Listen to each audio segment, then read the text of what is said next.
মেলা দেখতে কিন্তু আমরা প্রত্যেকেই ভালোবাসি। আর এরকমই একটা সুন্দর মেলা দেখতে হলে তোমাদের চলে আসতে হবে মধ্যমগ্রাম। মধ্যমগ্রাম 1 নম্বর প্ল্যাটফর্ম থেকে নেমেই স্টেশনের পাশেই চলছে বড় করে রাস মেলা।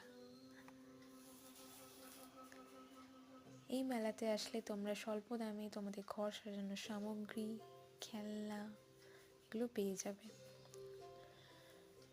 নানান খাবারের স্টল রয়েছে, নাগরদোলনা রয়েছে। মেলাটা কিন্তু এখনো চলছে।